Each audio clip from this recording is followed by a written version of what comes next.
Welcome in. Ever wonder how these big time investment companies make their moves, navigate the whole financial world? Yeah. Well, that's what we're diving into today. We're cracking the code on Aris Capital Corporation. ARCC. That's right, ARCC. They're like the top dog, the heavyweight champ of business development companies. BDCs. Exactly, BDCs, as you might have heard them called. And we're going full-on financial detective on this one, using their 10K reports, like from 2020 to 2022, as our clues. It's like we're doing financial x-rays, getting a peek inside ARCC, seeing their investment strategies, how much risk they're willing to take, and hopefully figuring out, is this something you should invest in? Right, right. Now, I know what you're thinking. 10Ks. Those things are dense, They can be a bit much. to say the least. But don't worry, that's why you have us. We've sifted through all that jargon to bring you the good stuff, the insights that really matter. Absolutely. So before we get lost in the numbers, let's set the scene a bit. What is ARCC's deal? What are they all about? Okay. In a nutshell, they're lenders. Yeah, lenders. But they're lending in the world of middle market companies. Middle market, so not the huge ones, not the tiny startups either. Right. Think those companies, maybe they're pulling in hundreds of millions, maybe even a few $1 billion, but they're not quite big enough for the stock market. Interesting. And these companies, they're hungry, they want to grow, but they don't always have the same access to money that the big guys do. Ah, I see. So that's where ARCC comes in. Exactly. They bridge that gap, providing loans, financing, all those options to help these middle market companies achieve their goal. Okay, so they're lenders, but they're pretty picky about who they lend to. Yeah, and that's really important. They're laser focused on something called senior secured loans. Right. And we'll get into why that matters in a bit. Senior secured loans. Okay, Yeah. so why is that little detail so important? What's the big deal with that? Well, it tells us a lot about, their risk tolerance. Like, how much risk is ARCC actually willing to take on? Okay. Senior secured loans, they're considered less risky Right. because they've got collateral backing them up. Actual assets, things ARCC can seize if things go south, if the borrower can't pay up. It's like a safety net. Exactly, financial safety net. And this tells us that ARCC, yeah, they want to make money, but they're not cowboys, right? No. They're prioritizing holding on to that capital, making sure they don't lose big. So it's all about balance, risk versus reward. Exactly.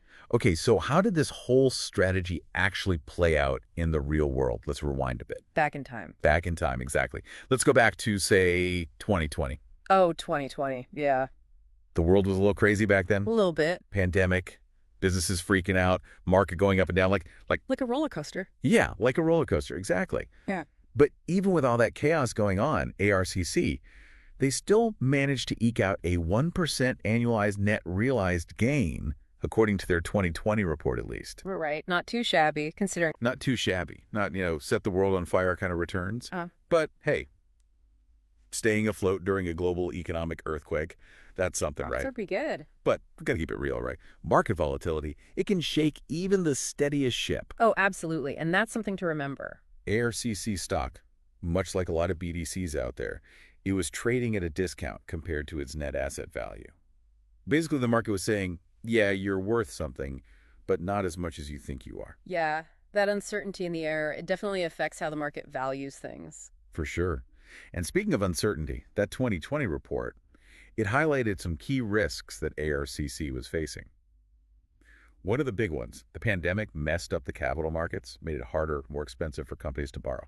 Right, because for ARCC to lend money, they got to borrow it first, Oh, right? it's like a whole chain. yeah, like a game of hot potato, but with millions of dollars instead of a potato. Exactly, and if that chain breaks down, everyone feels it. And here's where it gets even more interesting. Another risk factor they highlighted was interest rates. Those things that just love to bounce around. Yeah, never a dull moment with interest rates. And see, ARCC's profitability, it's all about that sweet spot between the interest they charge on loans and the interest they pay on the money they borrowed. When rates go wild, well, Their profits can disappear pretty quick. yeah, thin margins, right? So yeah, 2020, definitely a bit of a tightrope walk for ARCC. But then came 2021 and things started looking a little brighter, a little more hopeful. The world is opening back up, businesses finding their feet again. A collective sigh of relief. Exactly, a collective sigh of relief. So the question is, how did ARCC adapt to this whole new post-pandemic world? Yeah, how did they adjust their game plan? Well, one of the first things they did, they changed their asset coverage requirement, dropped it from 200% down to 150%. Big move. And I know what you're thinking. What in the financial mumbo-jumbo does that even mean? It sounds complicated. It does sound complicated. Yeah. But basically, it meant ARCC could borrow more money. They still had to back it up, of course, but they had more wiggle room. Like they were given a longer leash to, go after bigger opportunities. Exactly. So they're taking on a bit more risk, getting a little bolder, trying to make the most of the recovery. Exactly. They're seeing an opportunity and they're going for it. And that wasn't the only move they made. Oh, there's more. Oh, yeah. 2021, they also rolled out this stock repurchase program. Basically, they started buying back their own stock. Interesting. Why would they do that? Well, it usually means they think their stock is a steal at that price. They think it's undervalued. Right. And by buying back those shares, they're shrinking the pool, right? Less supply, higher demand that can push the price up. So it's a way to kind of correct that discount we were talking about? Precisely. And on top of all that, remember how ESG has become a big deal? Environmental, social, governance, right. That's the one.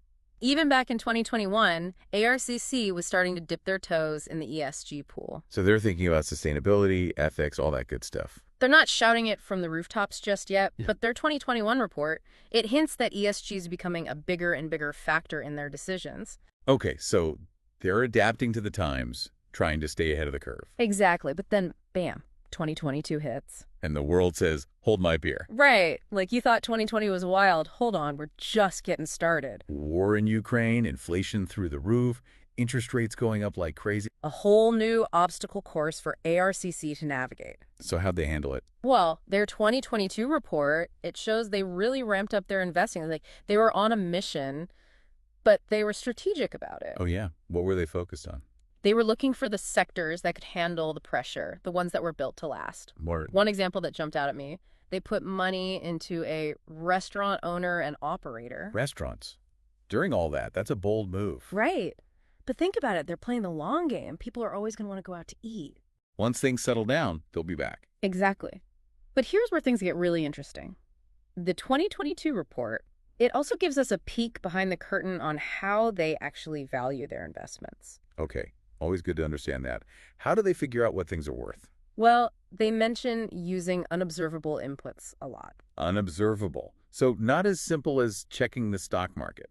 Not quite. For a lot of their investments, there's no easy answer, no set price tags. So they have to rely on estimates, their own judgment, a bit of, educated guessing. So it gets a bit subjective. Exactly. And that adds another layer of complexity for investors, right? You got to trust that ARCC knows what they're doing, that their valuations are on point. That's a good point. And to add to the mix, 2022 was also when they started really flagging cybersecurity threats as a major risk. Oh, yeah, that's a big one. And it's not just about data breaches, stealing information. A cyber attack, it can cripple a company. Hurt their reputation, cost them a ton of money. Exactly. And since ARCC's portfolio companies, they're all plugged into the digital world, those vulnerabilities, they matter. It's a ripple effect. What happens to one can impact them all. Exactly.